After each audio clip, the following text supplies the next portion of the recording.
तो चलिए आगे थ्योरी पढ़ने से पहले एक रिवीजन क्वेश्चन करेंगे।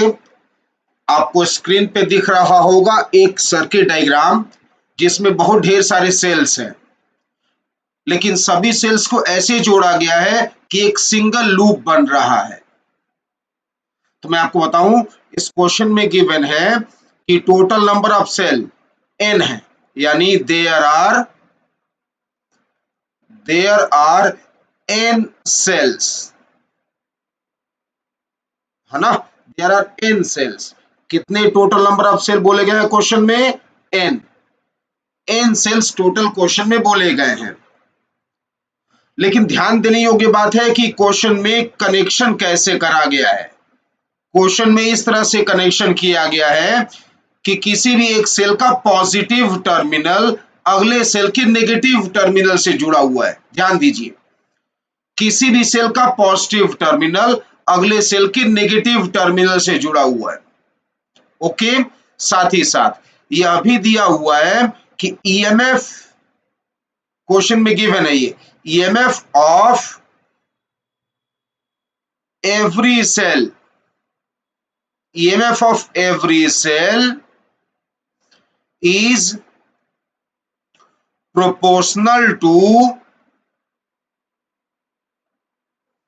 EMF of every cell is proportional to its internal resistance। ठीक है ना, किसी भी सेल का EMF उसके इंटरनल रेजिस्टेंस के प्रोपोर्शनल है। इस क्वेश्चन में ऐसा गिवन है। कितने सेल्स है? n। तो क्वेश्चन है find current, find current in circuit. Circuit में करंट कितना होगा? ठीक है ना, ये क्वेश्चन है कि सर्किट में करंट कितना होगा। फिर से सुन लीजिए क्वेश्चन। क्वेश्चन में एक लूप बनाया गया है जिसमें n सेल्स यूज किए गए हैं। किसी भी एक सेल का पॉजिटिव टर्मिनल अगले सेल के नेगेटिव टर्मिनल से जुड़ा हुआ है, और साथ ही साथ सेल का ईएमएफ, किसी भी सेल का ईएमएफ उसके इंटरनल रेजिस्टेंस के प्रोपोर्शनल में है। जैसे मान लीजिए इस सेल का नाम देता हूं मैं 1, ये सेल 1 E1 लिखता हूं मैं, इसका इंटरनल रेजिस्टेंस R1 लिखता हूं मैं। तो हम लोग बोल सकते हैं कि इसका ईएमएफ कुछ कांस्टेंट के इनटू R1 लिखा जा सकता है, तभी ना ईएमएफ इसके इंटरनल रेजिस्टेंस के प्रोपोर्शनल हो जाएगा। ओके, ठीक है ना। जैसे मान लीजिए nth सेल है ये, तो अगर आप यहां लिखते हैं En, अगर आप यहां लिखते हैं En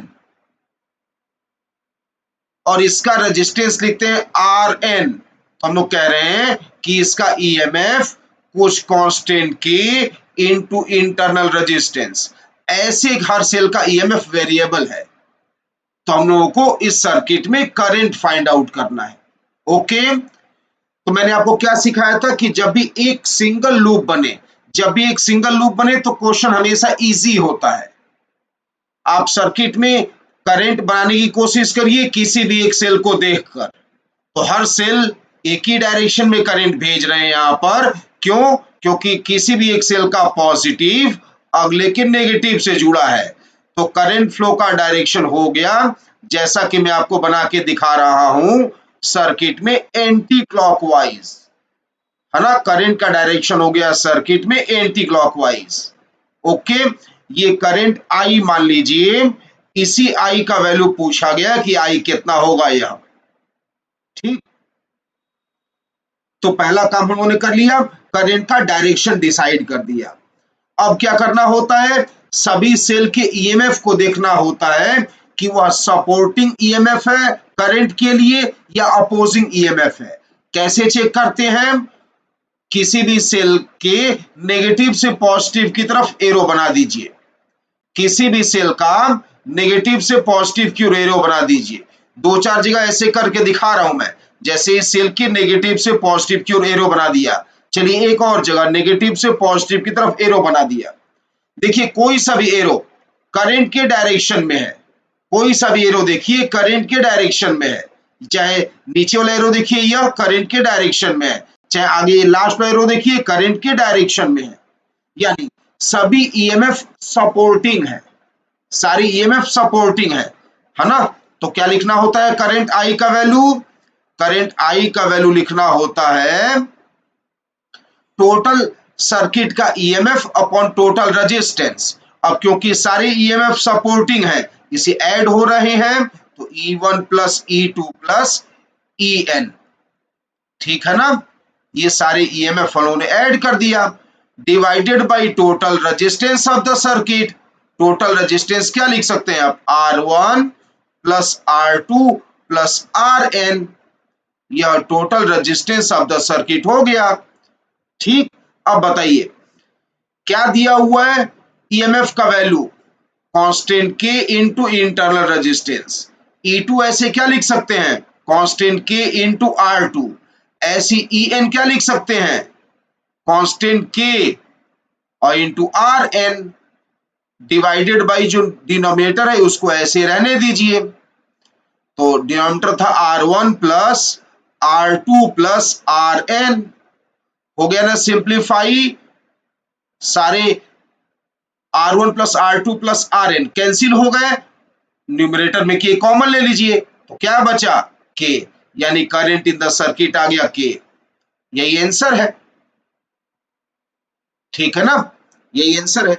अच्छा देखिए, इसमें एक और इंपॉर्टेंट क्वेश्चन पूछा जाता है, हालांकि मैंने तो एक ही सवाल पूछा है इसमें कि करंट इन द सर्किट बताइए, लेकिन एक और इंपॉर्टेंट क्वेश्चन इसमें पूछा जाएगा कि किसी भी एक सेल का टर्मिनल वोल्टेज कितना है। मतलब यहां का जैसे nth सेल, ये जो है ना nth सेल का टर्मिनल पोटेंशियल डिफरेंस Vn कितना। मान लीजिए अगर यह भी पूछा गया होता, हालांकि मैंने पूछा नहीं है, मान लीजिए कि अगर यह भी पूछा गया होता, तो मान लीजिए Vn भी पूछा गया होता, तो Vn हम लोग निकालते हैं। याद करिए, फॉर्मूला याद करिए, बताइए कोई भी सेल चार्जिंग है कि डिस्चार्जिंग बन रहा है। जैसे करंट का फ्लो कैसे कराए हैं आप? Anti clockwise. तो करंट किसी भी सेल के पॉजिटिव से बाहर निकल रहा है, करंट किसी भी सेल के पॉजिटिव से जब बाहर निकले तो हम लोग उसे बोलते हैं डिस्चार्जिंग सेल, याद है ना, डिस्चार्जिंग सेल। और इसका टर्मिनल वोल्टेज क्या होता है डिस्चार्जिंग सेल में? EMF E minus I R, है ना, तो E माइनस आई इंटू RN, ठीक है। अब वैल्यू सब्सटीट्यूट कर रहा हूं मैं, EN बराबर क्या लिख दूं? K इंटू RN, जैसा कि क्वेश्चन में गिवन है। I कितना फाइंड आउट किया? K, RN अपने जगह है, दिस इंप्लाइज कितना आ गया? किसी भी एक सेल के टर्मिनल वोल्टेज का वैल्यू 0 आ गया, है ना। इसीलिए बोल रहा हूं कि ये क्वेश्चन में आंसर अच्छा आ रहा है, इसलिए ये इंपॉर्टेंट है, अच्छा क्वेश्चन माना जाता है इसे। क्यों? किसी भी एक सेल का टर्मिनल वोल्टेज 0 आ जा रहा है, current in the circuit constant, proportionality constant के आ रहा है, नंबर ऑफ सेल के इंडिपेंडेंट हो जा रहा है कि नहीं? एक बढ़िया क्वेश्चन है ना, लेकिन आसान। चलिए अब नेक्स्ट कॉन्सेप्ट पढ़ते हैं। मान लीजिए कि एक सेल लिया गया, ये एक सेल लिया मैंने और इस सेल को जोड़ दिया एक रेजिस्टेंस के अक्रॉस। जब हम लोग ऐसा करते हैं तो इस रेजिस्टेंस को क्या नाम देते हैं आप? लोड रेजिस्टेंस, याद है ना, लोड रेजिस्टेंस R। मान लीजिए इसका EMF E है और इंटरनल रेजिस्टेंस R है। अगर आपसे पूछा जाए करंट, तो आप कहेंगे इससे आसान सवाल तो क्या होगा, क्योंकि एक सिंगल लूप है, एक बैटरी सिंगल है और एक ही रेजिस्टेंस है। चलिए बताइए, फिर भी करंट I का वैल्यू क्या लिखूं मैं? करंट I का वैल्यू एक सिंगल लूप का EMF डिवाइडेड बाय उस सिंगल लूप का रेजिस्टेंस, ठीक। ये हो गया क्या? करंट इन द सर्किट, ये करंट हो गया। चलिए पहला इक्वेशन इसे मान लेता हूं मैं। अब बताइए, अगर आपसे कहा जाएगा कि what is power given by the cell, cell कितना पावर दे रहा है, तो power developed by the cell का फॉर्मूला याद करिए, E इंटू आई। ये आपको याद करना, ये कॉन्सेप्ट है, power supplied by the cell, अगर कभी भी पूछा जाए, है ना, हेडिंग यही डालिएगा, power supplied by the cell and power delivered by load resistance. दो हम लोग यहां पर चीजें सोचेंगे, power supplied by the cell जिसका वैल्यू E इंटू आई होगा, पावर कितना सेल ने दिया वह E इंटू आई, ये फॉर्मूला लगाएंगे जब भी ऐसा क्वेश्चन आएगा कि find power supplied by the cell, तो क्या लगाएंगे formula, P is equal to E I. और दूसरा, power developed through load resistance, power load resistance से, load resistance cell power L लिख दे रहा हूं मैं, तो पावर ये तो आप जानते हैं, power developed through any resistance I square R होता है, ये तो आपको पता है।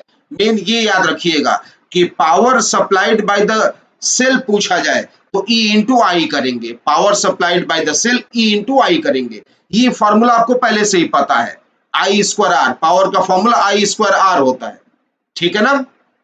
खैर, ये इक्वेशन नंबर 2 रहा और यह इक्वेशन नंबर 3 रहा। चलिए, सब में हम लोग आई का वैल्यू सब्स्टिट्यूट कर रहे हैं, तो power supplied by the cell कितना आ जाएगा बोलिए, आई का वैल्यू सब्स्टिट्यूट करेंगे इक्वेशन 1 से, तो क्या आ जाएगा, E square upon R plus R. ठीक, ये पावर दिया जा रहा है, ये पावर दिया जा रहा है, इससे हम लोग इसे ये भी लिखते हैं इनपुट पावर, ये सर्किट में सेल ने पावर दिया, दिया मतलब इनपुट, तो हम लोग इसे इनपुट पावर लिख रहे हैं।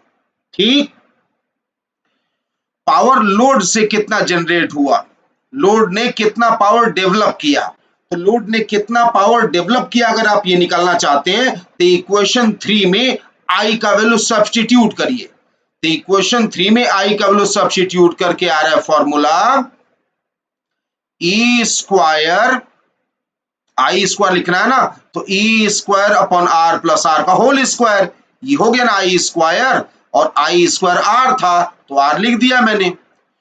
ठीक है, अब लोड इतना पावर डेवलप कर रहा है, तो जो लोड पावर डेवलप कर रहा है हम लोग उसे चाहे तो यूज कर सकते हैं, यानी इसे हम लोग कहेंगे आउटपुट पावर, क्या कहेंगे इसे, आउटपुट पावर, इसे आउटपुट लिखेंगे।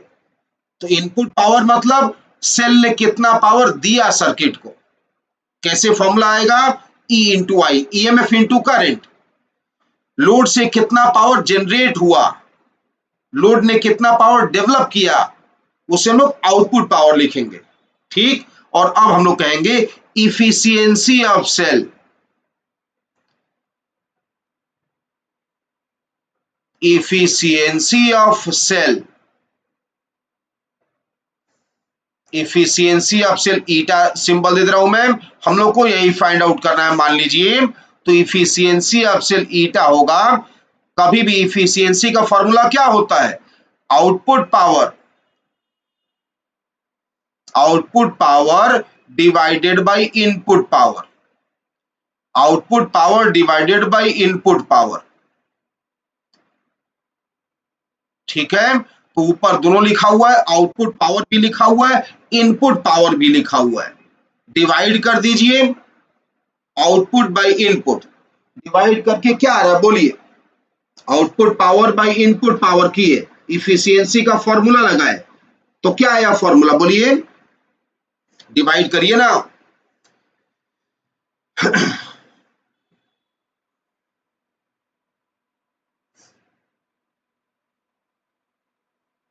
आ गया, कितना आया, R divided by small R plus capital R, यही ना आया। ठीक, तो ये इफिशियंसी ऑफ सेल होता है।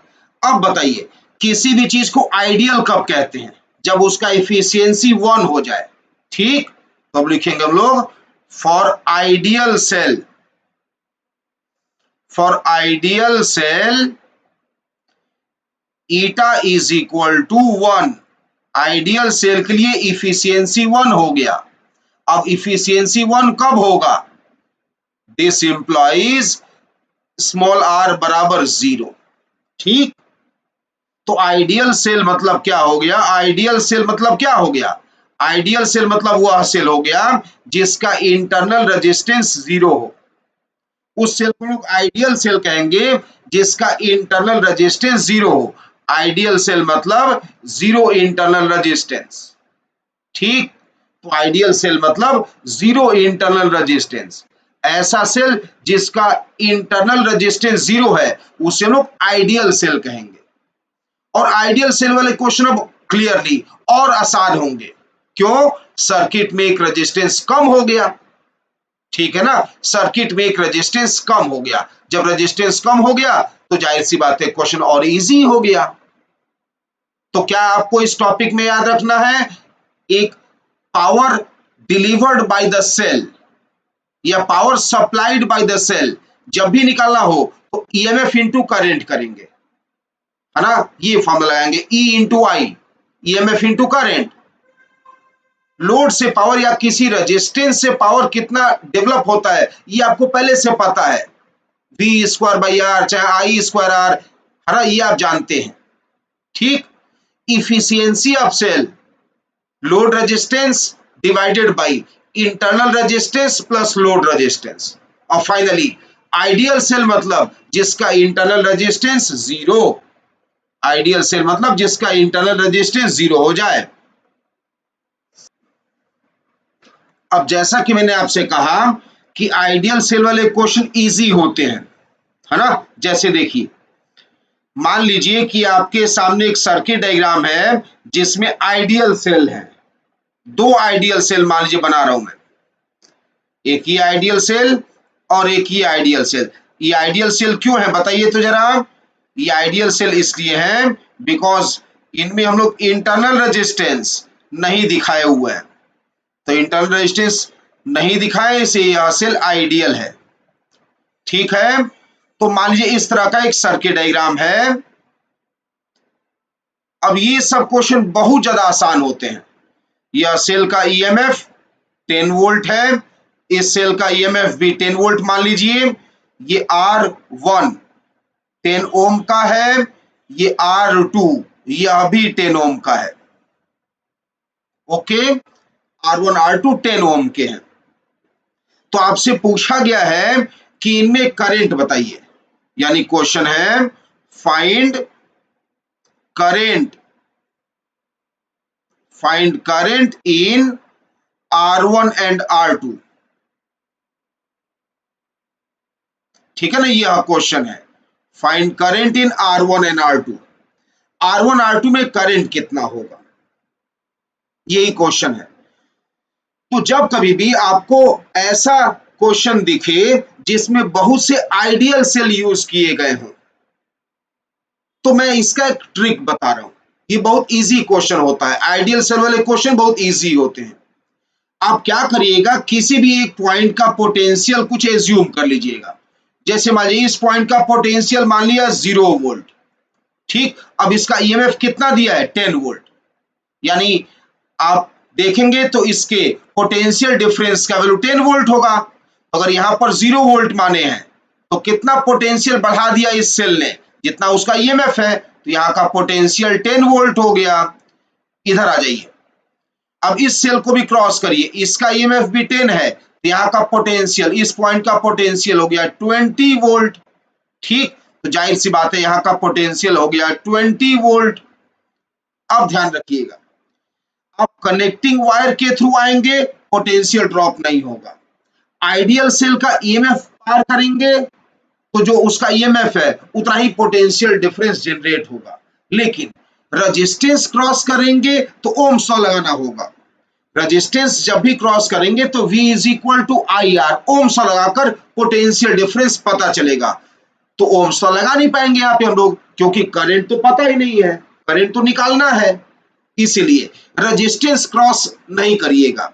देखिए फिर से, आप 0 वोल्ट यहाँ पे एज्यूम किए, फिर पहले सेल को पार किए 10 वोल्ट आया, दूसरे सेल को पार किए 20 वोल्ट आया, कनेक्टिंग वायर से नीचे आ गए कोई फर्क नहीं 20 वोल्ट आया। अब यहां से आप और लेफ्ट R2 पार करके इधर नहीं जा सकते हैं, क्योंकि R2 में करंट नहीं पता है, तो Ohm's law V is equal to I R का वैल्यू नहीं पता है। तो कोई बात नहीं, इस तरह से मत जाइए।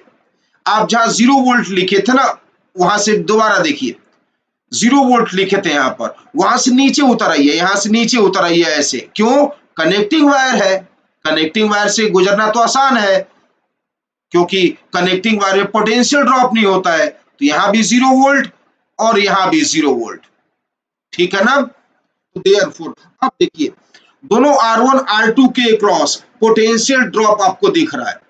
R1 के एक एंड का पोटेंशियल 10 वोल्ट है और दूसरे एंड का पोटेंशियल 0 है। करंट इसमें I1 कैसे निकाल दूं I1? ओम्स लॉ से, पोटेंशियल ड्रॉप 10, रेजिस्टेंस भी 10, कितना आ गया आंसर? 1 एम्पियर। देखिए कितना इजीली सॉल्व हो गया। इसी तरह से R2 देखिए, R2 में जब आप करंट देखेंगे हाई से लो पोटेंशियल करंट जाएगा I2। I2 में जब आप करंट निकालेंगे तो क्या लिखना होगा? पोटेंशियल ड्रॉप, एक तरफ 20 है दूसरी ओर 0 है, तो 20 minus 0 20 volt, I equal to V by R, तो V हो गया 20, R हो गया 10, कितना आंसर आ गया? 2 एम्पियर। कितना इजीली क्वेश्चन सॉल्व हो गया। तो सर्किट में जब कभी भी ढेर सारे आइडियल सेल दिखाई दें तो ये मेथड हमेशा आपको आसान लगेगा। किसी भी एक पॉइंट का पोटेंशियल 0 मानकर जितने पॉइंट्स का पोटेंशियल लिख सकते हैं लिख दीजिए, उसका क्वेश्चन देखेंगे आप अपने आप ही सॉल्व हो जाएगा, है कि नहीं?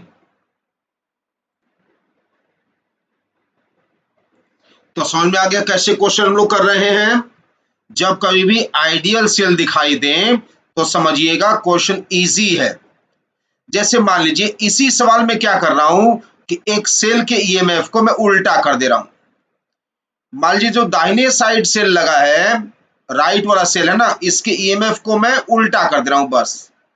अब देखता हूं कि आप कर पाते हैं कि नहीं। क्वेश्चन वही होगा कि दोनों रेजिस्टेंस में करंट फाइंड आउट करिए, R1 R2 में करंट निकालिए। ये R1 नहीं, ये R2 माना था लोगों ने, 10 ओम का था। वैसे यह क्वेश्चन एससीवी में भी दिया हुआ है। पिछला क्वेश्चन एससीवी का नहीं है, थोड़ा चेंज कर दिया था मैंने। ये क्वेश्चन एससीवी का है, तो ऐसा मत सोचिएगा कि एससीवी में आंसर गलत दिया है। ध्यान रखिएगा ना मैच करते समय। खैर चलिए, कोशिश कर रहा हूं मैं कि आपको कम से कम ज्यादा से ज्यादा क्वेश्चन करा दिया जाए, प्रैक्टिस आपकी बढ़ जाए। यह 10 वोल्ट है, यह भी 10 वोल्ट है। क्या करना है? वही same question, find current in R1 and R2। Find current in R1 and R2। R1 और R2 रेजिस्टेंस जो दिए हुए हैं उनमें करंट का वैल्यू फाइंड आउट करना है। ओके, तो यहां भी आप क्वेश्चन देखिए। जैसे ही आपकी नजर क्वेश्चन पे पड़ी, आपको दिखा दो सेल और दोनों सेल का कोई इंटरनल रेजिस्टेंस नहीं है। जब दोनों सेल का कोई इंटरनल रेजिस्टेंस नहीं है तो ये आइडियल सेल है। आइडियल सेल में क्या बोला मैंने? किसी भी एक पॉइंट का पोटेंशियल एज्यूम करना शुरू कर दीजिए, जैसे कि आप पिछले सवाल में किए थे, है ना? किसी भी एक पॉइंट का पोटेंशियल एज्यूम करना शुरू कर दीजिए। ओके, मैंने एज्यूम किया फिर से, यहां का पोटेंशियल 0 वोल्ट, यहां 0 वोल्ट मान लिया। जब आप ये ईएमएफ क्रॉस करेंगे तो 10 वोल्ट बढ़ जाएगा, तो यहाँ पे हो गया 10 वोल्ट। क्यों? नेगेटिव से पॉजिटिव जा रहे हैं। नेगेटिव मतलब लो, पॉजिटिव मतलब हाई। छोटी लाइन मतलब लो, बड़ी लाइन मतलब हाई। तो छोटी लाइन से बड़ी लाइन पर जाएंगे, इंक्रीज होगा, तो 0 से 10 हो गया। अब यहां पर देखिए, अब फिर जब क्रॉस कर रहे हैं इसको, तो अब बड़ी लाइन से छोटी लाइन पे जा रहे हैं, ड्रॉप होगा, पोटेंशियल कम होगा, तो 10 में 10 कम कर दीजिए, फिर आ गया 0 वोल्ट। अब कनेक्टिंग वायर में कुछ नहीं होता है, तो यहां भी आ गया 0 वोल्ट, ठीक है ना? अब रेजिस्टेंस आप क्रॉस नहीं कर सकते हैं क्योंकि रेजिस्टेंस में करंट नहीं पता है, तो दूसरे साइड से आइए। यहां पर भी कनेक्टिंग वायर है तो 0 वोल्ट, यहां भी कनेक्टिंग वायर है तो 0 वोल्ट। जैसे ही आप इतना कर रहे हैं, आपको पोटेंशियल ड्रॉप दिख जा रहा है। देखिए R1, ये जो रेजिस्टेंस R1 है, एक एंड का पोटेंशियल 10 है और दूसरे एंड का 0 है, तो हाई से लो पोटेंशियल करंट जाएगा I1। ठीक, I1 कैसे निकालेंगे आप? Potential drop 10 volt by resistance 10, 1 ampere. ठीक है, R2 में देखिए, R2 के right side 0 volt, left side भी 0 वोल्ट, तो I2 के क्रॉस कोई पोटेंशियल डिफरेंस है ही नहीं, तो V बराबर 0, देयरफॉर करंट इसमें 0 एम्पियर फ्लो हो रहा है। तो है ना इजी क्वेश्चन। तो जब कभी भी आपको ढेर सारे आइडियल सेल्स दिखाई दें तो क्वेश्चन हमेशा आपको आसान लगेगा। ठीक है, और एग्जांपल करिए, और एग्जांपल करिए। जैसे मान लीजिए अगले क्वेश्चन में मैं फिर से आइडियल सेल्स बना रहा हूं। ये रहा एक आइडियल सेल, इसका ईएमएफ कुछ भी मानिए, चलिए 10 ही मान लेते हैं। एक रेजिस्टेंस यहां है और एक और आइडियल सेल।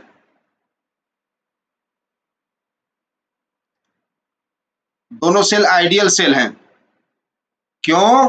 क्योंकि उनका इंटरनल रेजिस्टेंस नहीं बना हुआ है, नहीं बना हुआ है मतलब 0 है। तो यह एक सर्किट डायग्राम आपके सामने दिया हुआ है। ठीक, इसका पोटेंशियल 10 वोल्ट, इसका पोटेंशियल भी 10 वोल्ट मानिए। ये R1 10 ओम, ये R2 भी मान लीजिए 10 ओम का है, R3 मान लीजिए 10 ओम का है। तो R1, R2, R3 हम लोग इन तीनों रेजिस्टेंसेस में करंट फाइंड आउट करेंगे। तो जैसे ही आप ये क्वेश्चन देखे, फिर आपको क्या नजर आया? ढेर सारे आइडियल सेल्स। तो जैसे ही आप ढेर सारे आइडियल सेल्स देखे तो आपको लगना चाहिए कि यह मेथड में यह एक ऐसे क्वेश्चन है जिसमें कहीं पर भी पोटेंशियल 0 वोल्ट मान लेना चाहिए। जैसे यहां पर पोटेंशियल मान लिया 0 वोल्ट, यहां 0 वोल्ट है। ईएमएफ पार करिए, छोटी लाइन से बड़ी लाइन, पोटेंशियल बढ़ेगा 10 वोल्ट। अब आप इधर से नहीं जा सकते हैं, रेजिस्टेंस नहीं क्रॉस कर सकते हैं, बिकॉज रेजिस्टेंस क्रॉस करने के लिए V is equal to I R, Ohm's law लगाना होगा, जो कि अभी हम लोग को करंट नहीं पता है। कोई बात नहीं, इधर से आइए, तो यहां भी 0 वोल्ट, यहां भी 0 वोल्ट, यहां पर भी 0 वोल्ट। अब आप ये ईएमएफ पार करिए फिर से, छोटी लाइन से बड़ी लाइन, राइज, राइज मतलब 0 से 10 बढ़ाकर 10 वोल्ट। जहां जहां लिख सकते हैं, कनेक्टिंग वायर पे तो लिख ही सकते हैं ना 10 वोल्ट, ऐसे यहां भी कनेक्टिंग वायर पर लिख ही सकते हैं 10। ठीक, आपको दिख गया होगा। ठीक है ना। अब R1 में करंट आप निकालेंगे तो हाई से लो पोटेंशियल I1 कितना आ रहा है? I1 पोटेंशियल ड्रॉप कितना दिख रहा है? 10 माइनस 0, रेजिस्टेंस कितना है? 10, करंट कितना आ गया? 1 एम्पियर। ठीक है, अगर आप I2 निकालते हैं, R2 में करंट I2 निकालते हैं, तो फिर हाई से लो पोटेंशियल I2 बराबर पोटेंशियल ड्रॉप कितना हुआ? पोटेंशियल ड्रॉप, फिर ऊपर कितना पोटेंशियल है? 10, और नीचे कितना है? 0, तो potential drop 10 minus 0, resistance 10, 1 ampere. अगर आप I3 निकालते हैं, R3 में करंट I3 अगर आप निकालते हैं, I3 यानी R3 के लेफ्ट में 10 वोल्ट, राइट में भी 10 वोल्ट, तो potential drop 0 by resistance 10, 0 ampere. ठीक है ना। तो देख लीजिए कितना इजी क्वेश्चन है ये। ओके,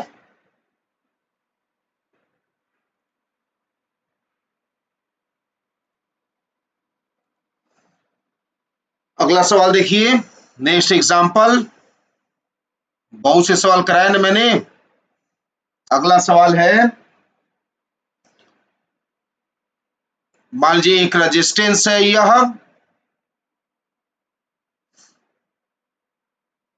यहां पे एक और रेजिस्टेंस बना दिया, दो रेजिस्टेंस है और दो सेल, एक और रेजिस्टेंस लगाऊंगा मैं।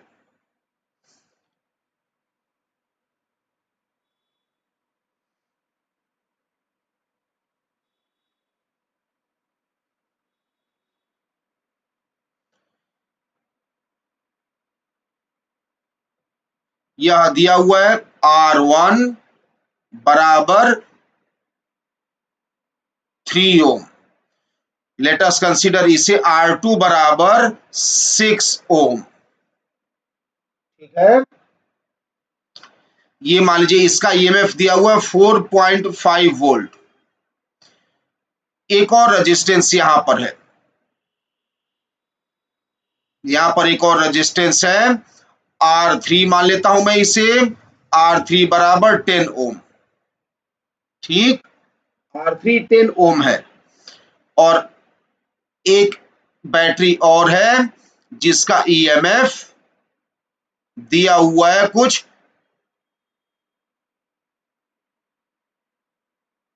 मान लीजिए इसका ईएमएफ 3 वोल्ट। ये सर्किट डायग्राम है, ठीक है ना, यह सर्किट डायग्राम है। अब हम लोग को इस सर्किट डायग्राम में 10 ओम रेजिस्टेंस से करंट निकालना है ना, करंट निकालना है 10 ओम रेजिस्टेंस से। तो लिख दे रहा हूं क्वेश्चन, फाइंड I3 यानी 10 ओम रेजिस्टेंस से करंट I3 फाइंड आउट करिए। अब थोड़ा सा ये सवाल पिछले वाले क्वेश्चन से थोड़ा सा एक दो स्टेप ज्यादा करना पड़ेगा आपको। क्यों? क्योंकि आप पिछली बार जब लिख रहे थे बहुत से पॉइंट का पोटेंशियल लिख डाले थे और तब क्या हुआ था कि सारे रेजिस्टेंस के क्रॉस पोटेंशियल डिफरेंस डायरेक्टली दिख गया था। इस बार शायद ऐसा नहीं होगा, कोई बात नहीं। हम लोग क्वेश्चन जब देखे तो हम लोगों को दिखा आइडियल सेल, आइडियल सेल दिखते ही बात समझ में आ गई कि यह क्वेश्चन करना चाहिए उसी मेथड से जिसमें एक किसी पॉइंट का पोटेंशियल 0 वोल्ट मान लिया जाता है ना। हम लोग फिर क्वेश्चन वैसे ही प्रोसीड करेंगे। तो मान लिया यहां का पोटेंशियल 0 वोल्ट, तो यहां भी 0 वोल्ट, यहां पर भी फिर 0 वोल्ट। ठीक, यहां पर पोटेंशियल 3 वोल्ट हो गया, कोई डाउट है? नहीं है। छोटी लाइन से बड़ी लाइन पोटेंशियल बढ़ेगा कितना? ईएमएफ के बराबर। ठीक, अब रेजिस्टेंस पार नहीं कर सकते हैं तो यहीं पर स्टॉप हो जाइए, छोड़ दिए वो रास्ता। अब दूसरे साइड से आइए, 0 वोल्ट जहां से लिखे थे वहां से दोबारा शुरू करिए। अब इस बैटरी को पार करिए, पार करें तो आप किधर जा रहे हैं? छोटी से बड़ी लाइन की ओर। छोटी से बड़ी लाइन जाने पर क्या होता है? बढ़ता है पोटेंशियल। यहाँ का पोटेंशियल 4.5 वोल्ट, ये कनेक्टिंग वायर है तो यहाँ भी पोटेंशियल 4.5 वोल्ट लिख दिया। अब समस्या है, अब हम लोग किसी भी रेजिस्टेंस का पोटेंशियल ड्रॉप नहीं सोच पा रहे हैं। तो ऐसे में आपको अब क्या करना चाहिए कि यहाँ का पोटेंशियल अननोन है, नहीं पता, x वोल्ट मान लीजिए, अननोन x वोल्ट है ना, x मान लिया। ठीक है, x मान लिए, कोई डाउट नहीं है। अब देखिए, अब करंट बनाइए, ये करंट कितना, चलिए I1, ये I1 करंट आ गया, इसमें करंट मान लिया मैंने I1। ठीक है ना, रेजिस्टेंस R1 में करंट मान लिया I1। ओके, R3 में करंट जो निकालना था I3, एज्यूम कर लिया I3। ठीक, और R2 में करंट I2 मान लिया मैंने। डायरेक्शन ध्यान दीजिए कैसे एज्यूम कर रहा हूं, हालांकि डायरेक्शन मानने का कोई रूल नहीं है, आपकी चॉइस है। तो बताइए अब क्या हुआ, इस जंक्शन पे क्या हुआ? I1 आया लेफ्ट से, I3 आया ऊपर से और I2 चला गया राइट। तो दो करंट आए, एक निकल गया, यानी टोटल आया कितना?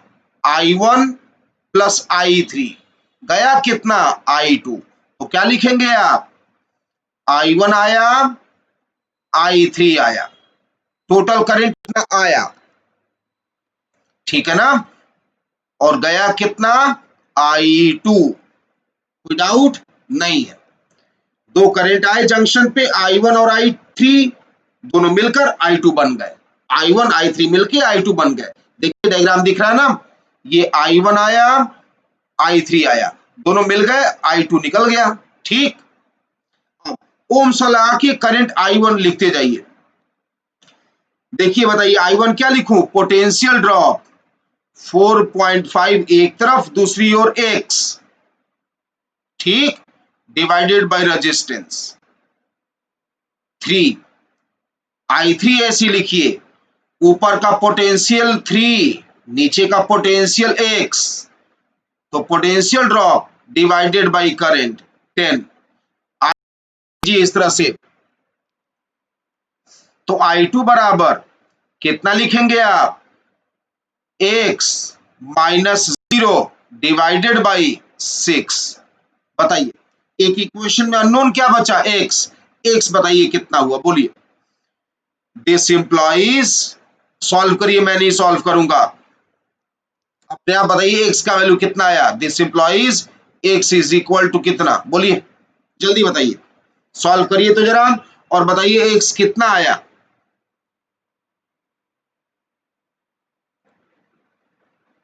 हो गया सॉल्व, कितना आ गया X,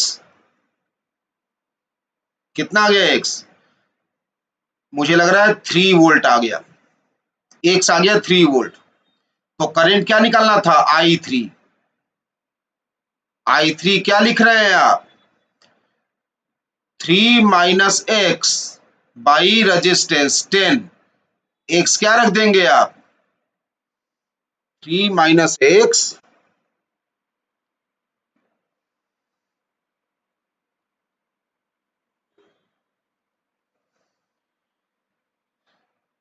3 minus x divided by 10, है ना, कितना आ गया आंसर, X रखेंगे आप 3, 0 एम्पियर, है ना, करंट आ गया 0 एम्पियर। ओके ठीक है, ये अभी मेथड आसान है ना, थोड़ा सा ज्यादा कैलकुलेशन इसमें करना पड़ रहा है, इतना ही तो है कि नहीं, ओके।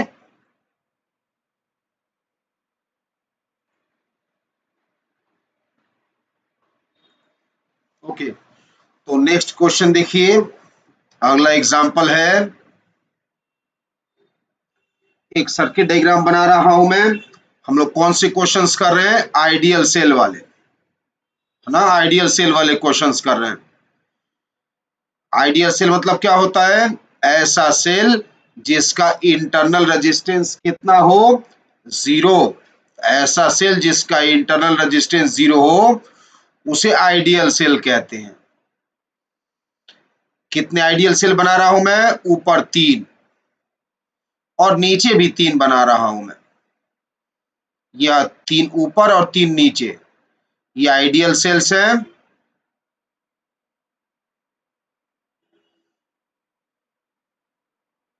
ठीक है, अब कुछ रेजिस्टेंस ऐड कर रहा हूं मैं, ये रेजिस्टेंस जो लास्ट में लगा रहा हूं, यहां भी एक रेजिस्टेंस है और एक रेजिस्टेंस यहां पर है, तो 6 आइडियल सेल्स हैं और 3 रजिस्टर है। ओके, सभी सेल का ईएमएफ आप मान लीजिए 2 वोल्ट है,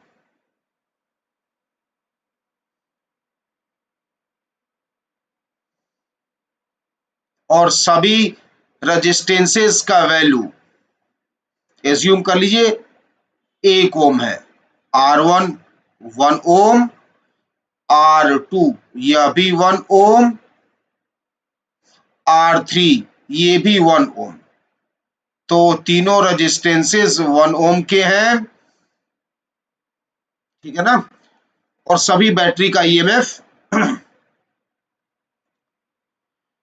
2 वोल्ट का है। क्वेश्चन है find current in R1, R2 and R3। तो R1, R2, R3 में करंट का वैल्यू बताइए, ये क्वेश्चन है। ओके, तो जैसे ही आपने क्वेश्चन दिखा, आपको क्या दिखा? Ideal cell. जब कोई भी आइडियल सेल होता है, ढेर सारे आइडियल सेल क्वेश्चन में यूज होते हैं, तो क्या सिखाया मैंने आपको? जीरो पोटेंशियल मेथड से क्वेश्चन सॉल्व करना चाहिए, ठीक है ना? जीरो पोटेंशियल मेथड से क्वेश्चन सॉल्व करना चाहिए। यहां का पोटेंशियल 0 वोल्ट मान लिया, यहां 0 वोल्ट अप्लाई किया। चलिए इधर जाइए, बैटरी के लेफ्ट से राइट मतलब छोटी लाइन से बड़ी लाइन, छोटी लाइन से बड़ी लाइन मतलब राइज 2 वोल्ट। फिर इस वाले बैटरी के छोटे से बड़े लाइन पर राइज 2 और 2 4 वोल्ट। और आगे बढ़िए, यहां भी छोटी लाइन से बड़ी line rise 6 volt. Connecting wire, तो यहां भी 6 वोल्ट। लेकिन अब यहां पर जा रहे हैं आप इधर, तो बड़ी से छोटी लाइन ड्रॉप, ड्रॉप मतलब अगेन हो गया 4 वोल्ट। फिर ड्रॉप अगेन हो गया, 4 में से 2 गया 2 वोल्ट। फिर ड्रॉप कितना आ गया? 0 वोल्ट। है ना आसान क्वेश्चन? सबके क्रॉस पोटेंशियल डिफरेंस दिख गया आपको? अगर हर रेजिस्टेंस के क्रॉस पोटेंशियल डिफरेंस दिख गया, कितना है सभी के क्रॉस पोटेंशियल डिफरेंस? सबके क्रॉस पोटेंशियल डिफरेंस देखिए, R1 में करंट, अगर आप I1 निकालना चाहते हैं तो I1 क्या लिखूं मैं? ऊपर का पोटेंशियल 4, नीचे का भी पोटेंशियल 4, तो पोटेंशियल ड्रॉप 4 - 4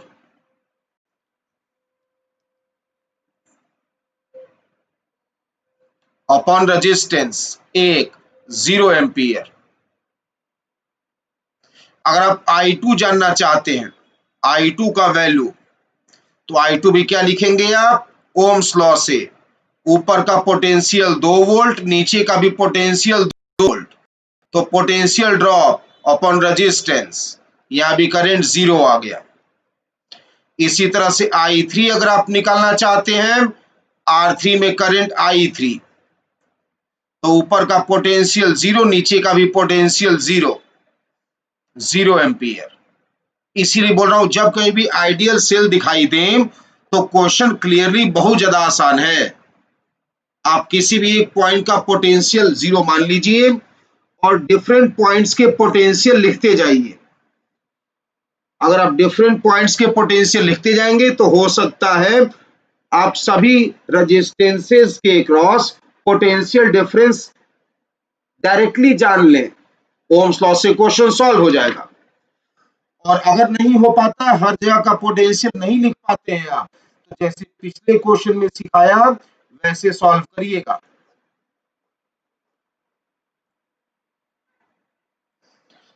अब पढ़ेंगे series and parallel combination of cell. तो हम लोग पढ़ रहे हैं पहले सीरीज कॉम्बिनेशन, सीरीज कॉम्बिनेशन, ठीक है ना? सीरीज कॉम्बिनेशन, मान लीजिए n सेल्स सीरीज में कनेक्टेड हैं, ऐसे n सेल्स हैं और सीरीज में कनेक्टेड हैं। ये पहला सेल है। अब आइडियल सेल नहीं बना रहा हूं मैं, कोई सा भी सेल है। यह दूसरा सेल है, ऐसे ही करिए और n सेल से मान लीजिए सीरीज कॉम्बिनेशन है, n सेल्स है। पॉइंट B और पॉइंट A के बीच n सेल्स कनेक्टेड है। ये पहला है, internal resistance R1, EMF E1। दूसरे का internal resistance R2, EMF E2। और लास्ट वाले का internal resistance RN, EMF EN। तो हम लोगों को इक्विवेलेंट सेल निकालने कहा जाता है कि इन सबका इक्विवेलेंट सेल क्या होगा। ध्यान रखिएगा, सीरीज कॉम्बिनेशन में क्या हो रखा है, किसी भी एक सेल का पॉजिटिव टर्मिनल अगले वाले के नेगेटिव टर्मिनल से जुड़ा है। किसी एक का पॉजिटिव अगले के नेगेटिव से जुड़ा होगा, यही प्रॉपर सीरीज कनेक्शन है। अगर एक सेल का पॉजिटिव दूसरे के पॉजिटिव से जोड़ देंगे हम लोग तो हम उसको कहेंगे रॉन्ग कनेक्शन, गलत कनेक्शन है ये। सही कनेक्शन, सही सीरीज कॉम्बिनेशन क्या माना जाता है कि एक सेल का पॉजिटिव अगले के नेगेटिव से जुड़ा हो। एक सेल का पॉजिटिव अगले के नेगेटिव से जुड़ा है तो यह सीरीज कॉम्बिनेशन है। हम लोगों को इक्विवेलेंट सेल निकालना है, ठीक है। सबको हटाकर अगर एक सेल लगाएंगे तो वह सेल का ईएमएफ और इंटरनल रेजिस्टेंस क्या होना चाहिए, फाइंड आउट करने के लिए मैं क्या कर रहा हूं, एक रेजिस्टेंस का हेल्प ले रहा हूं, एक लोड रेजिस्टेंस का हेल्प ले रहा हूं मैं। तो ये बना लिया मैंने एक लोड रेजिस्टेंस, ठीक है ना। एक लोड रेजिस्टेंस का हेल्प लिया मैंने। तो मानिए एक लोड रेजिस्टेंस है आर, इसमें करंट आई फ्लो हो रहा है।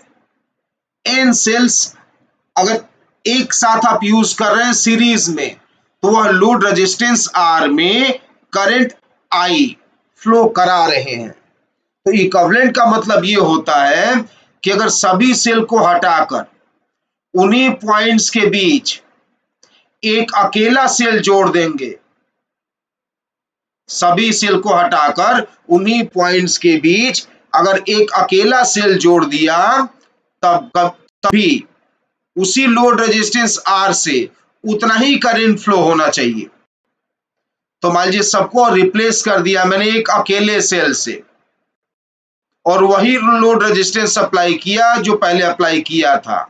आर लोड रेजिस्टेंस अभी भी आर है, लोड रेजिस्टेंस का वैल्यू अभी भी आर बनाइए, ठीक है। ऐसे में अगर इस वाले आर से भी उतना ही करंट आई का फ्लो हो रहा है तो देखिए इन सभी सेल्स का, एन सेल्स का काम अकेले एक सेल ने पूरा कर दिया, ठीक है ना। तो हम लोग इस सेल को इक्विवेलेंट सेल कहेंगे। इस इंटरनल रेजिस्टेंस को आर इक्विवेलेंट और इसके ईएमएफ को इक्विवेलेंट ईएमएफ लिख रहा हूं मैं,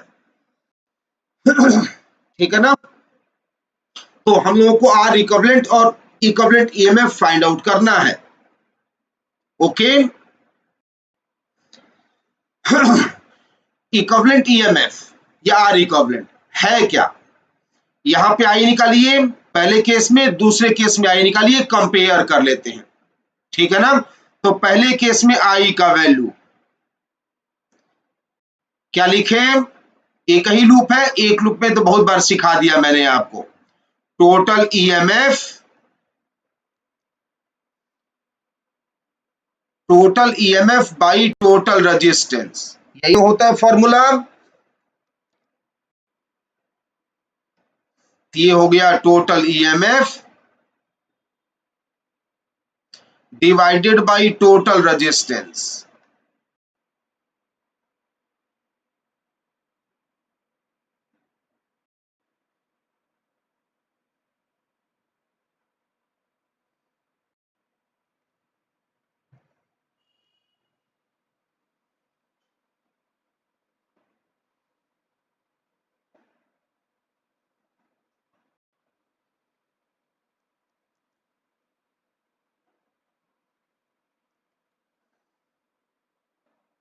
ये पहले केस में करंट लिखा, सेकेंड केस में करंट लिखिए, इसको इक्वेशन 1 मान लिया। सेकेंड केस में अगर आप करंट लिख रहे हैं तो यहां तो और आसान है, ये हो जाएगा ई इक्विवेलेंट, एक ही ईएमएफ है, upon R equivalent plus are.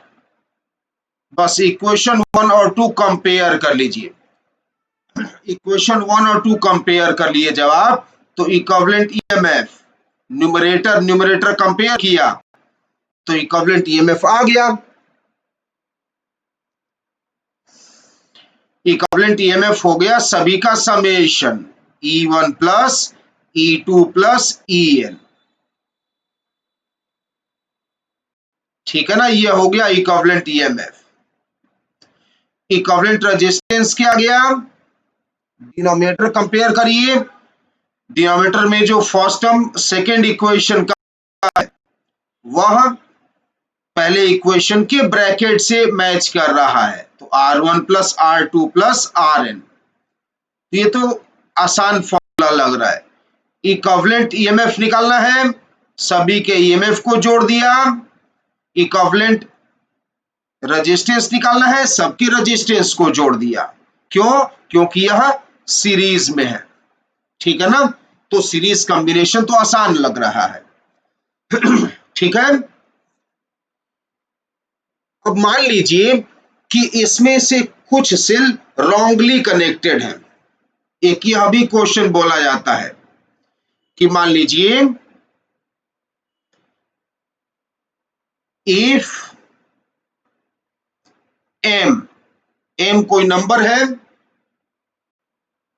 जो कि n/2 से कम है, टोटल नंबर ऑफ कितने थे? n, आधे से भी कम है, तो इतने cells are wrongly connected. Wrongly connected मतलब क्या हुआ कि किसी भी एक सेल का पॉजिटिव अगले के पॉजिटिव से जुड़ा होगा, है ना। पहले ट्रू कनेक्शन मतलब क्या? सही कनेक्शन मतलब क्या? करेक्ट कनेक्शन मतलब क्या? किसी का एक पॉजिटिव दूसरे के नेगेटिव से जुड़ा था, है ना। इस बार क्या हुआ कि किसी भी एक सेल का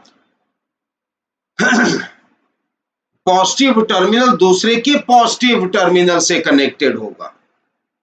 ओके, तो इस बार इक्विवेलेंट ईएमएफ क्या आएगा? इस केस में इक्विवेलेंट ईएमएफ क्या आएगा? जब m सेल्स रॉन्गली कनेक्टेड हैं, तो इस केस में इक्विवेलेंट ईएमएफ क्या आएगा, यह फाइंड आउट करेंगे हम लोग, ठीक है ना।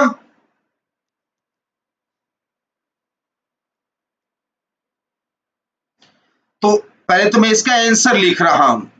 इसका आंसर होगा, इक्विवेलेंट ईएमएफ होगा n minus 2m into E, है ना। यहां पर एक एजम्पशन लिया है, इफ E1 बराबर E2 बराबर En बराबर E, तब ये आंसर है ना। सभी सेल का ईएमएफ आइडेंटिकल मान लिया है मैंने। ओके, सभी सेल का ईएमएफ आइडेंटिकल है, तो इक्विवेलेंट ईएमएफ का फॉर्मूला ये बना।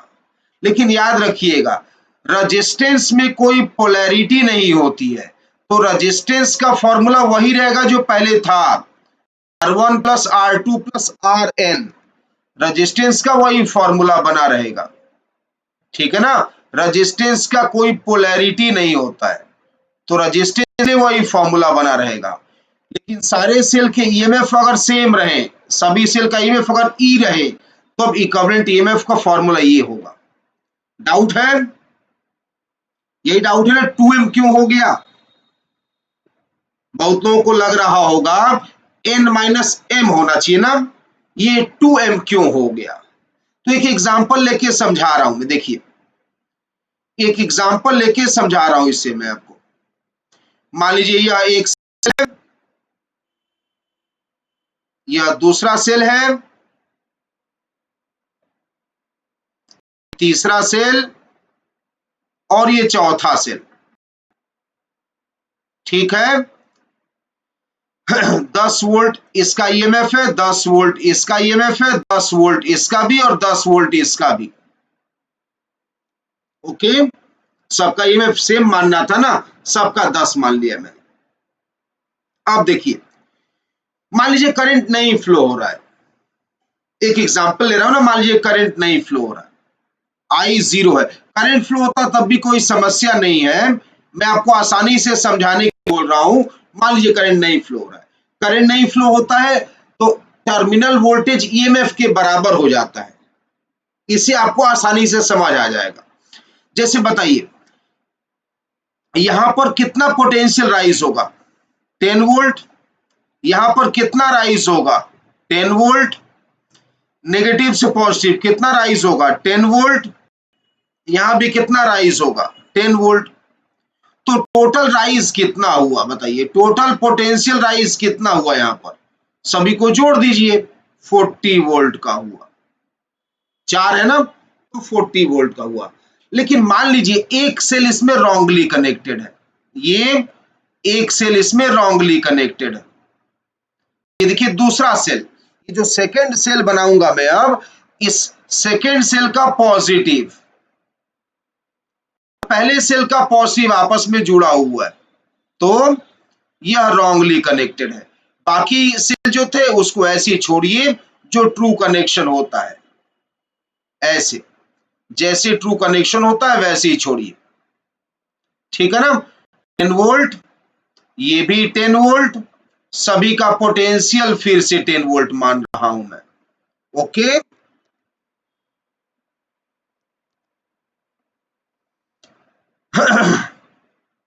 फिर करंट एज्यूम नहीं करिए, करंट को जीरो ही रहने दीजिए, सो दैट कि हम लोग potential drop across any cell यानी टर्मिनल वोल्टेज ईएमएफ के बराबर ही लिखे।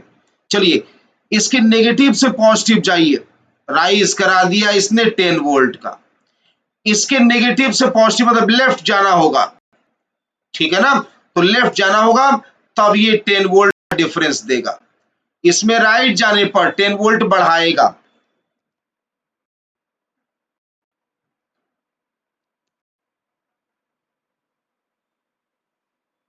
और यहां भी राइट गए, 10 वोल्ट बढ़ा दिया इसने भी पोटेंशियल को।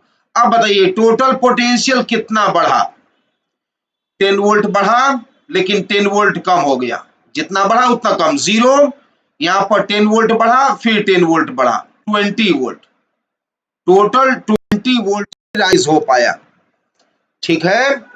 तो एक सेल आपने जब उल्टा किया,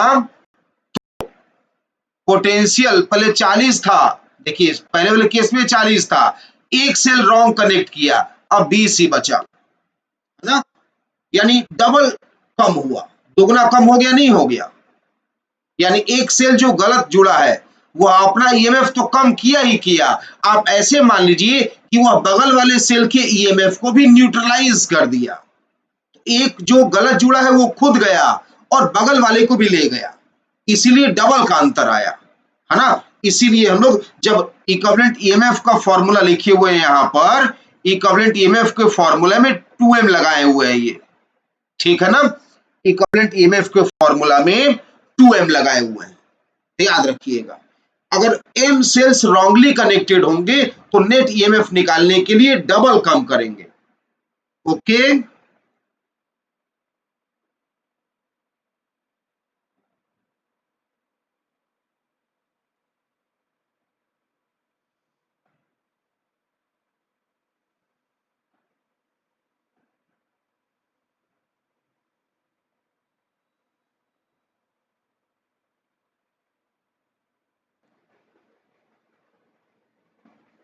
ओके, हम लोग आगे देखने जा रहे हैं parallel combination of cell, cells का पैरेलल में कॉम्बिनेशन, पैरेलल कॉम्बिनेशन, ध्यान रखिएगा, सीरीज हमने पढ़ लिया है, अब लास्ट बचा है पैरेलल कॉम्बिनेशन ऑफ सेल। इसमें क्या होगा कि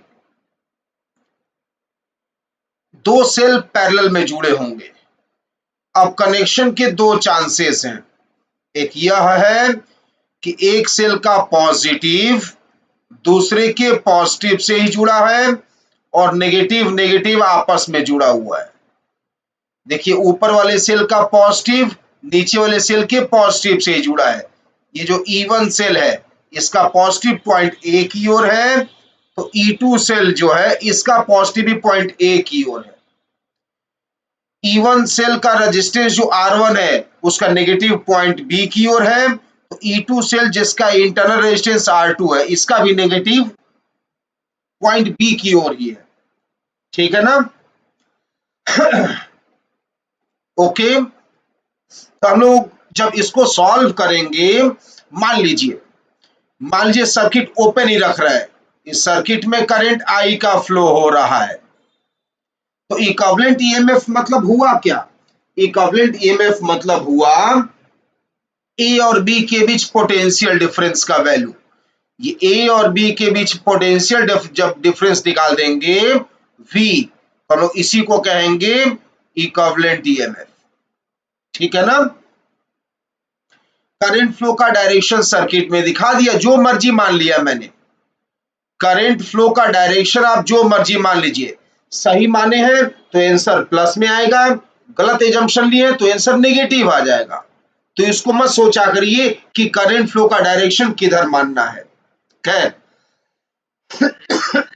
एक ही लूप है, नेगेटिव से पॉजिटिव की ओर एरो बनाइए, नेगेटिव से पॉजिटिव की ओर एरो बनाइए। देखिए E1 में एरो और करंट सेम डायरेक्शन में, लेकिन E2 में करंट देखिए जा रहा है राइट, एरो बना लेफ्ट, उल्टा। यानी जब आप I लिखेंगे तो क्या होगा? E1 सपोर्टिंग है लेकिन E2 अपोजिंग है, तो करंट I का वैल्यू हो गया E1 minus E2 upon R1 plus R2। ठीक है ना? अब पहले सेल को देखिए, पहले सेल में करंट पॉजिटिव से बाहर निकल रहा है, हम लोग को एनी हाउ V निकालना है जो इक्विवेलेंट ईएमएफ होगा। तो इक्विवेलेंट ईएमएफ मतलब क्या? Terminal voltage. टर्मिनल वोल्टेज पहले सेल को लिख के देख के लिख दे रहा हूं, E minus I R. Discharging के केस में यही होता है। ओके, अब आप क्या करिए कि I का वैल्यू सब्स्टिट्यूट कर दीजिए। I का वैल्यू सब्स्टिट्यूट करेंगे तो E इक्विवेलेंट आ जाएगा E1 माइनस I का वैल्यू हो गया E1 minus E2 upon R1 plus R2 into R1। ठीक है? सिंप्लीफाई करिए इसे। जब आप इसे सिंप्लीफाई करेंगे तो इक्विवेलेंट ईएमएफ आ रहा है E1 R2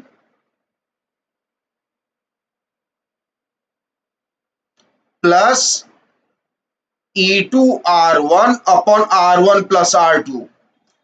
एक लाइन अपने आप से कर लीजिए सिंप्लीफाई, मैंने डायरेक्ट लिख दिया, मुझे याद है ना। तो ये इक्विवेलेंट ईएमएफ का फॉर्मूला बन गया। ठीक है? इसको ऐसे भी लिखना उचित माना जाता है, इक्विवेलेंट ईएमएफ को ऐसे भी लिखना उचित माना जाता है। क्या करिए कि न्यूमरेटर और डिनोमिनेटर दोनों को R1 R2 से डिवाइड कर दीजिए। तो R1 R2 से डिवाइड कर देंगे तो E1 by R1 plus E2 by R2 बन जाएगा न्यूमरेटर, डिनोमिनेटर में आ जाएगा 1 by R1 plus 1 by R2। ठीक है ना? तो इक्विवेलेंट ईएमएफ का फॉर्मूला ये रहा। ऐसी फॉर्म में ज्यादातर लोग याद करते हैं। देखिए रेजिस्टेंस में डाउट नहीं है, क्यों? पैरेलल में है ना, तो 1 बाई आर इक्विवेलेंट क्या हो जाएगा? 1 by R1 plus 1 by R2। तो रेजिस्टेंस में कोई समस्या नहीं है, ईएमएफ निकालने में ही थोड़ा सा कैलकुलेशन करना था। ठीक है? तो यह फॉर्मूला बन गया इक्विवेलेंट ईएमएफ और इक्विवेलेंट रेजिस्टेंस का, यानी इक्विवेलेंट सेल का ईएमएफ और उसके इंटरनल रेजिस्टेंस का। कब? जब दोनों सेल का पॉजिटिव टर्मिनल आपस में जुड़ा हो और नेगेटिव टर्मिनल भी आपस में जुड़ा हो तब। मान लीजिए कि एक सेल का पॉजिटिव दूसरे के नेगेटिव से जुड़ा हो। जैसे मान लीजिए यह पॉइंट ए था, पॉइंट ए से E1 का पॉजिटिव जुड़ा था और E2 का भी पॉजिटिव जुड़ा था। अब मैं क्या कर रहा हूं कि पॉइंट ए से E1 का पॉजिटिव तो जुड़ा हुआ है लेकिन E2 का नेगेटिव जुड़ा हुआ है टर्मिनल। ऐसे ऐसे भी तो बनाया जा सकता है, ऐसा भी तो क्वेश्चन हो सकता है। देखिए E1 का पॉजिटिव टर्मिनल ए से जुड़ा है तो E2 का नेगेटिव टर्मिनल ए से जुड़ा है, दोनों का इंटरनल रेजिस्टेंस बना लीजिए R1 R2। अब हम लोग को इक्विवेलेंट ईएमएफ निकालना है। तरीका आप समझ ही गए हैं, करंट का डायरेक्शन जो मर्जी वो एज्यूम कर लीजिए, गलत एजम्पशन हुआ होगा, करंट अपने आप नेगेटिव में आ जाएगा। तो मैंने मान लिया है anti clockwise. Supporting opposing EMF खोज लीजिए नेगेटिव से पॉजिटिव एरो बनाकर। देखिए E1 में करंट लेफ्ट, एरो भी लेफ्ट, E2 में करंट राइट, एरो भी राइट, दोनों सपोर्टिंग है। तो I का वैल्यू सपोर्टिंग है इसलिए E1 plus E2 upon R1 plus R2, ये हो गया करंट। ठीक है ना। अब क्या लिखना होता है इक्विवेलेंट ईएमएफ को? इक्विवेलेंट ईएमएफ लिखना होता है potential difference between A B, मतलब V, है ना। यानी इक्विवेलेंट ईएमएफ क्या लिखना होता है? Terminal voltage. पहला वाला सेल देख लीजिए, पहला वाला सेल क्या है? डिस्चार्जिंग। डिस्चार्जिंग है तो E माइनस आई R1। ठीक है, तो बताइए जैसे पिछले वाला क्वेश्चन को सॉल्व किया वैसे इसे भी सॉल्व करके आंसर आराम से ला सकते हैं ना। क्या लिखेंगे आप? E1 माइनस आई का value E1 plus E2 divided by R1 plus R2 I into R1। Simplify कर लीजिए तो इक्विवेलेंट ईएमएफ आ गया E1 R1, E1 R1 cut रहा है तो E1 R2 माइनस आ जाएगा यहां पर E2 R1 divided by R1 plus R2। ठीक है ना। आप चाहे तो इसको उसी तरह से लिख लीजिए जैसे पिछली बार याद किया था। इक्विवेलेंट ईएमएफ R1 R2 से डिवाइड कर दीजिए न्यूमरेटर और डिनोमिनेटर को, तो E1 by R1 minus E2 by R2 divided by 1 by R1 plus 1 by R2, ये आ गया वैल्यू। ठीक है ना। इक्विवेलेंट ईएमएफ का यह आंसर आ गया। ओके, तो इक्विवेलेंट ईएमएफ इस बार यह रहा। क्या अंतर है? पिछली बार E1 by R1 plus E2 by R2 था, इस बार E1 by R1 minus E2 by R2 होगा। तो यहाँ पिछले सवाल में दोनों E1 by R1 E2 by R2 के प्लस साइन लगा था, इस बार वहां माइनस साइन लगा है, बाकी तो सेम फॉर्मूला है। खैर, इक्विवेलेंट रेजिस्टेंस अगर आप निकालते हैं तो ये वही रहेगा 1 by R is equal to 1 by R1 plus 1 by R2, क्योंकि रेजिस्टेंस का तो कोई पोलैरिटी होता नहीं है। ठीक है ना। तो इस तरह से पैरेलल कॉम्बिनेशन ऑफ सेल रहा, तो ये series and parallel combination of cell है। ठीक है ना। क्वेश्चन जब आएगा इस पर तो अब जब दो या सेल सीरीज या पैरेलल में होंगे, चाहे दो या दो से अधिक सेल सीरीज पैरेलल में होंगे, तो हम लोग सभी सेल को हटाकर एक सेल लगाने की कोशिश करेंगे, तो क्वेश्चन इजीली सॉल्व हो जाएगा, है कि नहीं। अभी एक दो एग्जांपल कराता हूं मैं आपको।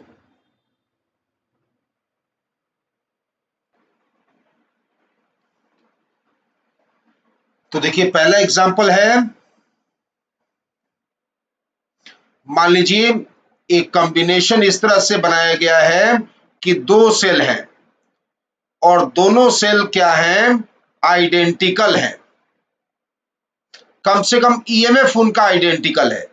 चलिए रेजिस्टेंस ना भी हो तो ईएमएफ आइडेंटिकल है।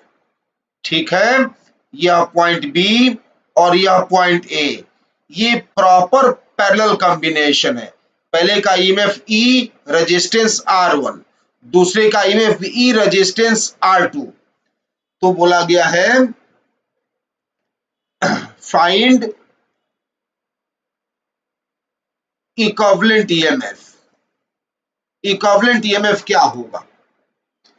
तो वी नो दैट कि ऐसे केस में इक्विवेलेंट ईएमएफ का फॉर्मूला बनता है E1 बाई, मैं लिख रहा हूं एज इक्विवेलेंट ईएमएफ बराबर E1 by R1 plus E2 by R2 divided by 1 by R1 plus 1 by R2। ये हम लोग को पता है। ऑल्सो गिवन है, ऑल्सो गिवन दैट E1 बराबर E2 बराबर E, है ना। तो therefore equivalent EMF E by R1 plus E by R2 divided by 1/R1 plus 1/R2। अब ऊपर से E कॉमन ले लीजिए, तो 1/R1 और 1/R2 कैंसिल हुआ, क्या आंसर आ गया? इक्विवेलेंट ईएमएफ E आ गया।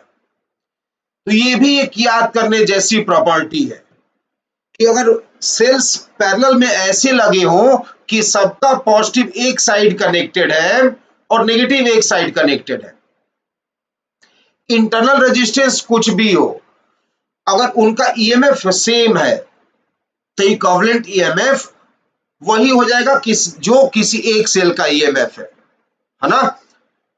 इक्विवेलेंट ईएमएफ वही हो जाएगा जो किसी एक सेल का ईएमएफ है। ठीक है,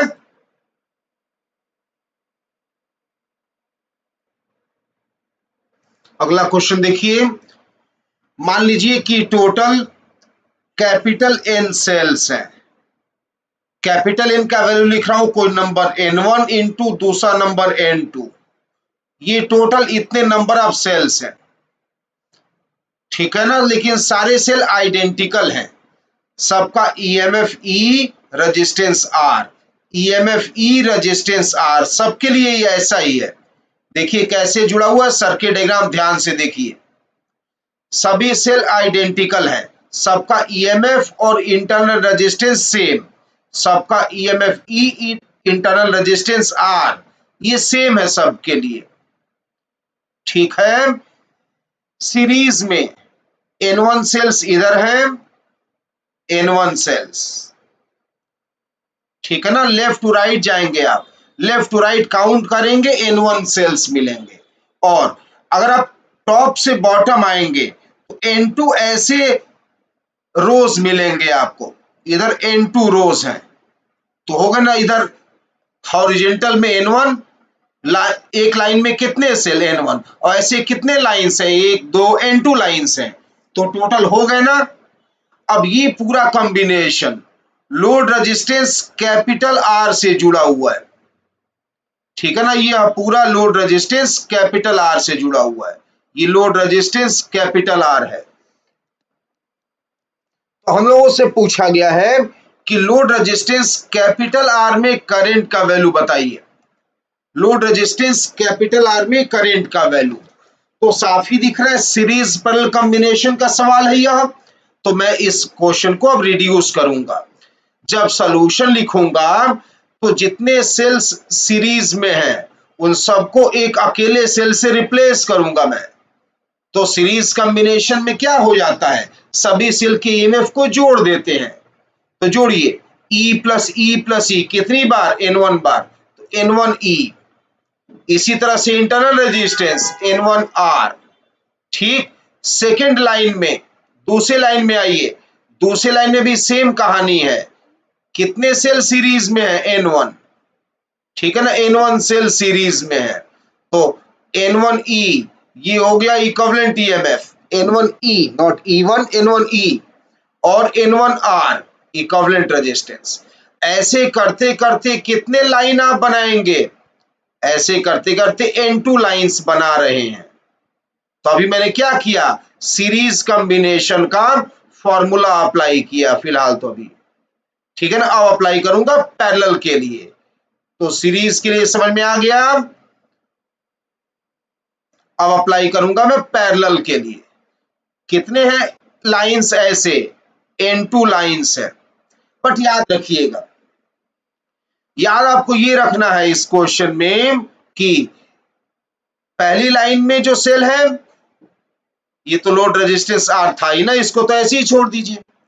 हाँ, मैं बोल रहा हूं पहली लाइन में जो बैटरी है उसका ईएमएफ N1E, दूसरी में भी N1E, तीसरी में भी N1E।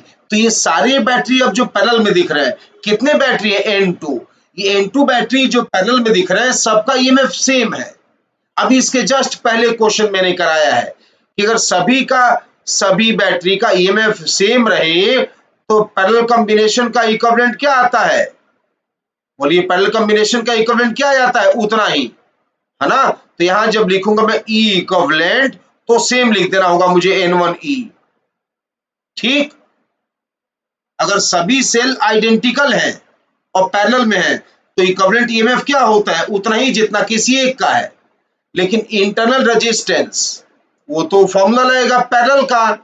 तो आप अगर पैरेलल में देखिए तो N1R N1R N1R पैरेलल में है, कितने हैं ये N2, तो क्या हो जाएगा N1R बाई N2। ये हो गया क्या इक्विवेलेंट इंटरनल रेजिस्टेंस। और ये लोड रेजिस्टेंस तो था ही, लोड रेजिस्टेंस R तो था ही। ठीक, बस तो करंट इसमें पता चल गया मुझे लग रहा है, क्यों एक अकेला लूप है। करंट I का वैल्यू क्या लिखूं मैं, करंट I बराबर लिख दूंगा मैं total EMF by total resistance. तो करंट I का वैल्यू हो गया टोटल ईएमएफ क्या आ जाएगा N1E upon total resistance N1R by N2 और प्लस कैपिटल R। ये आंसर आ गया। देखिए कितना आसान हो गया सीरीज पैरेलल कॉम्बिनेशन से क्वेश्चन को सिंप्लीफाई करना। तो इसीलिए जो सीरीज पैरेलल कॉम्बिनेशन का जो आंसर आया, याद रखेंगे क्वेश्चन आपको आसान लगेगा। ठीक है ना, ओके। अगला सवाल देखिए, नेक्स्ट क्वेश्चन।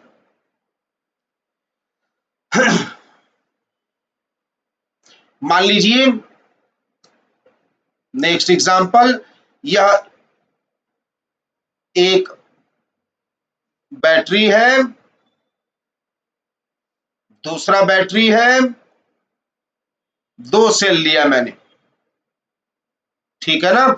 इसका EMF E1 internal resistance R1, इसका EMF E2 internal resistance R2 और लोड रेजिस्टेंस R के साथ जोड़ दिया मैंने इसको, है ना। लोड रेजिस्टेंस R के साथ जोड़ दिया। अब बताइए इसमें करंट कितना। अब ये तो आपको आसान लगेगा ना, करंट पूछा जा सकता है और चाहे आपसे पूछा जाता है कि यहां का पोटेंशियल डिफरेंस V, दोनों बैटरी का टर्मिनल वोल्टेज भी यही है, या तो टर्मिनल वोल्टेज बोल लीजिए, अच्छा है लोड रेजिस्टेंस के क्रॉस पोटेंशियल डिफरेंस कह लीजिए, ठीक है ना। हमों से यह पूछा जाएगा, बड़ा आसानी से आ जाएगा। दोनों सेल को हटाकर एक सिंगल सेल लगाइए, इक्विवेलेंट का फॉर्मूला बनाइए, एक सिंगल सेल लगाइए, ये बन गया, ठीक है। ये लोड रेजिस्टेंस R है, इक्विवेलेंट ईएमएफ और इक्विवेलेंट इंटरनल रेजिस्टेंस। ठीक,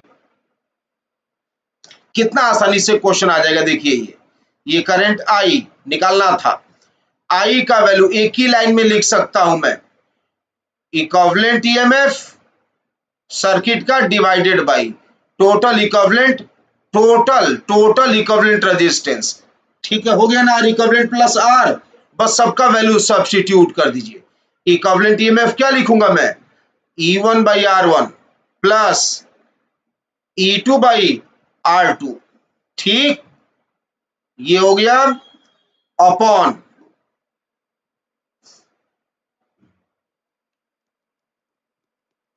दोबारा से लिख रहा हूं, देखिए दोबारा से लिख रहा हूं मैं, E1 by R1 plus E2 by R2 divided by 1 by R1 plus 1 by R2। ये हो गया इक्विवेलेंट ईएमएफ डिवाइडेड बाई, ये होल डिवाइडेड बाई, ये हो गया न्यूमरेटर, याद रखिएगा ये न्यूमरेटर है, डिनोमिनेटर अब लिखने जा रहा हूं मैं, इक्विवेलेंट रेजिस्टेंस पैरेलल का R1 R2 upon R1 plus R2, ये हो गया इक्विवेलेंट रेजिस्टेंस प्लस R। ये आंसर आ गया, ठीक है ना। ये क्वेश्चन एससीबी का है, देखिएगा अपने आप से।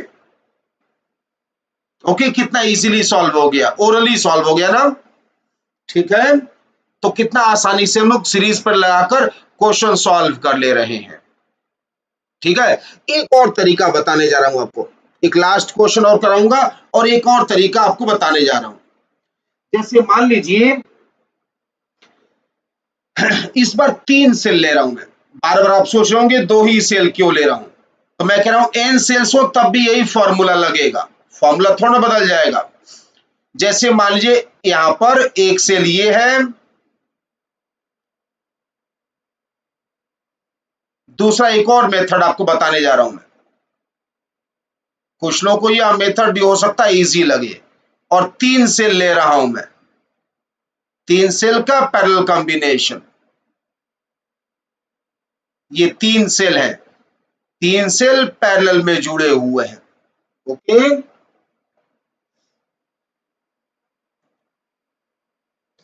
ये पहला सेल का ईएमएफ 3 वोल्ट है, दूसरे सेल का ईएमएफ 2 वोल्ट है, और तीसरे सेल का ईएमएफ 1 वोल्ट है। एज्यूम कर लीजिए, है ना, मानने में क्या है, सबका इंटरनल रेजिस्टेंस 1 ओम मान लीजिए, सबका इंटरनल रेजिस्टेंस 1 ओम है। अब हम लोगों से कहा गया है कि ये पूरा, ये पॉइंट ए और यह पॉइंट बी, ए और बी के बीच पोटेंशियल डिफरेंस बताइए, VA माइनस VB, ये कितना होगा, VA माइनस VB, ये कितना होगा, ये सवाल है। ओके,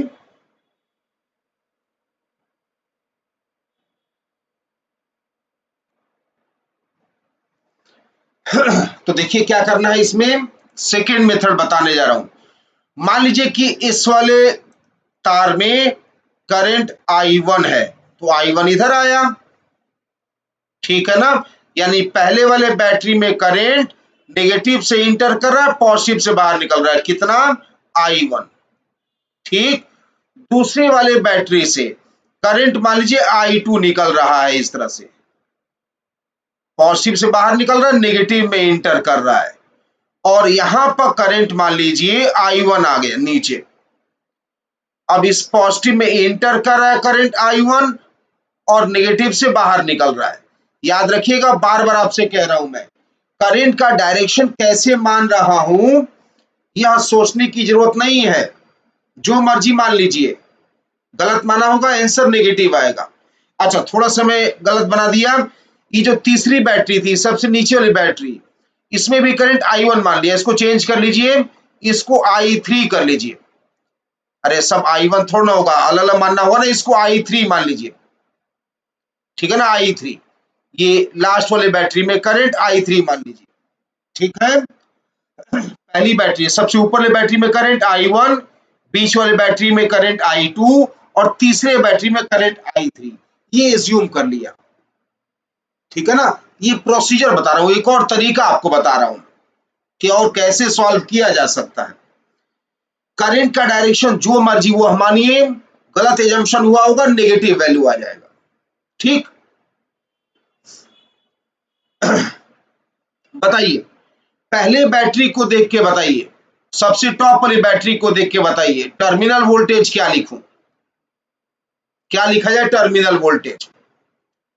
पहला बैटरी पॉजिटिव से करंट बाहर निकल रहा है, तो डिस्चार्जिंग है, E minus I1, I into 1, चलिए 1 छोड़ दे रहा हूं मैं, 1 का मल्टीप्लीकेशन ना मल्टीप्लीकेशन एक ही बात है, E माइनस IR लगा रहा हूं। दूसरे के लिए, बीच वाले बैटरी के लिए देखिए, उसे भी करंट आपके एजम्पशन के हिसाब से पॉजिटिव से बाहर निकल रहा है, वो अभी डिस्चार्जिंग है, तो 2 माइनस I2, ठीक, दूसरा इक्वेशन।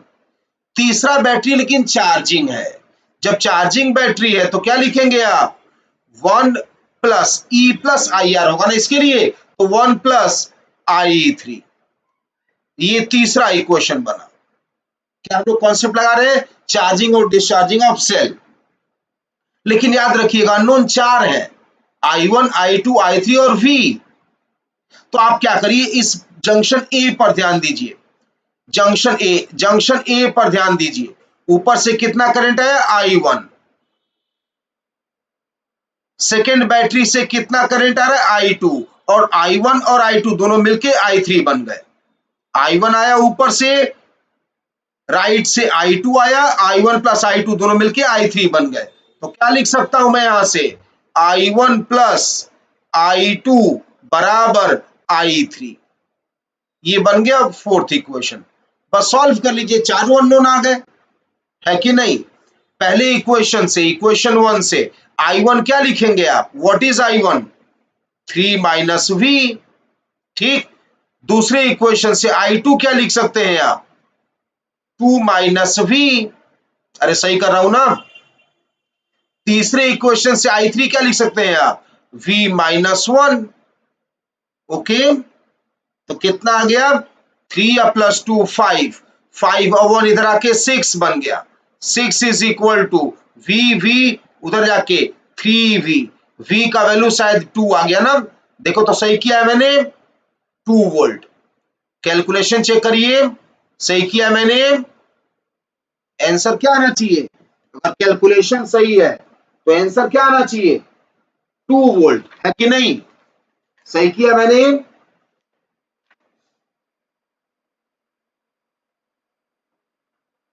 ठीक है ना। तो देखिए यह भी एक तरीका है, ये भी तरीका टफ नहीं है। तो सीरीज पैरेलल सॉल्व करने का यह भी एक मेथड होता है। चार्जिंग डिस्चार्जिंग का कॉन्सेप्ट लगाइए, charging and discharging of cell का कॉन्सेप्ट लगाइए, ठीक है ना। तो इस तरह से series and parallel combination of cell पर भी खूब सवाल कराया मैंने आपको, बहुत सवाल किया। लास्ट कॉन्सेप्ट है बैटरी का, बैटरी का लास्ट कॉन्सेप्ट है maximum power transfer theorem, maximum power transfer theorem, ये बैटरी का लास्ट कॉन्सेप्ट है। सेल बैटरी टॉपिक था ना, उसका लास्ट कॉन्सेप्ट है मैक्सिमम पावर ट्रांसफर थ्योरम। देखिए क्या है यह, एक सेल लीजिए, ईएमएफ ई, इंटरनल रेजिस्टेंस आर, और इसको किसी लोड रेजिस्टेंस से जोड़ दीजिए, इसको किसी लोड रेजिस्टेंस से जोड़िए। Load resistance R L is equal to R है। अब बताइए, लोड रेजिस्टेंस से करंट क्या निकालना कठिन काम है, बिल्कुल नहीं। आई कितना आ जाएगा, आई आ जाएगा total EMF divided by total resistance.